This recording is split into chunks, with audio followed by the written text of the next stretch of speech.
Hey guys, what's up? Matthew here. Thanks for checking into the channel. Listen, I already know the video's bad. You don't have to tell me that. It's because I'm at home recording from this simple little webcam thing. I'm not in my office, so I don't have my high-def video camera that I usually have here.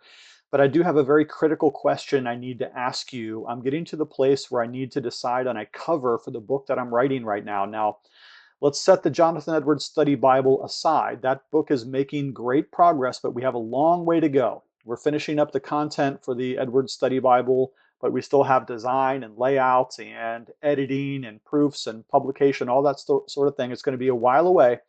So we're working now on a book, a short book, about 200 pages called Worshiptainment, the Modern Church's Golden Calf, where I am attacking essentially some of the wild practices in worship that we see in all these sort of evangelical churches all over the place in favor of calling the church back to a reverent style of worship, which the Reformed called the regulative principle of worship. Now, for the cover of this book, I've got about 7 options that I want to show you. They're all variations of the same theme. Okay, on the cover, we're going to have this depiction of a strong, violent, very masculine looking Moses. It's a public domain picture from about 100 years ago. It's very cool. And in the scene, because it reflects on the title of the book, The Modern Church's Golden Calf, Moses has just come down from Sinai and he's angry when he sees this golden calf, and so he smashes the tablets. You probably remember that scene from the Bible. So let me show you 7 options here, and what I want from you is which one do you like best, number 1 through 7. Okay, so let me just talk you through these. Here's number 1, and we'll do this quickly. We have a sort of a larger image of Moses right here. The title is center set, and the subtitle here, The Modern Church's Golden Calf, is right set with the author's name towards the top. Color is used sparingly. We notice the correlation here between attainments and golden calf. That's supposed to signal to the reader that there's a connection here between the idea of worshiptainment and sacrilege or idolatry. Okay. Second option here, this is number 2. If you like this one better, it's very similar to number 1, but this time we've moved the title over.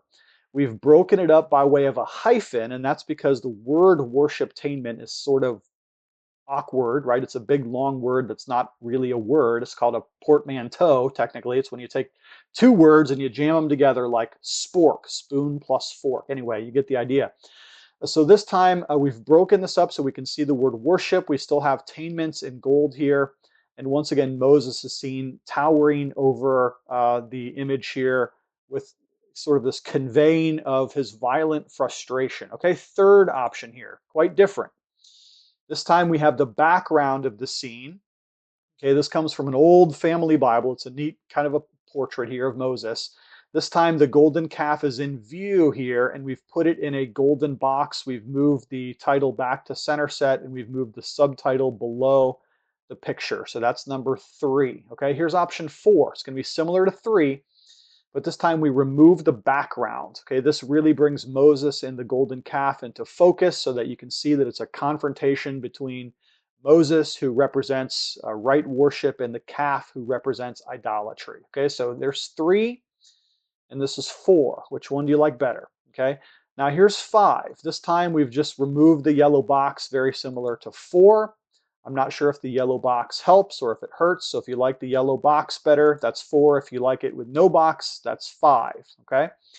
Here's 6. Now, personally, this is where I'm at the moment. I'd love to hear your opinion on this one. This one, now we have the background returned, and we've split the image up here, top to bottom. We put the title about 2/3 of the way down.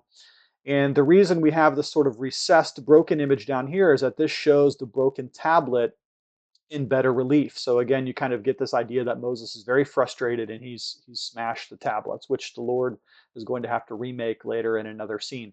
This is our final one here. This time we removed the gold outer ring from the picture, but this time we made the calf golden so as to again draw that connection between the worshiptainment idea, the golden calf, and the idolatry that's depicted. Okay, so let's run through these again, 1 to 7. I want to know which one you like better. Here's number 1. Here's number 2. Here's number 3, 4, similar to 3, 5, 6, and 7. Now, if you could do me a favor and tell me which one you like best and why, that would be very, Very helpful. Thank you so much for checking into this short little video. Of course, you know I love you, and I will chat with you later.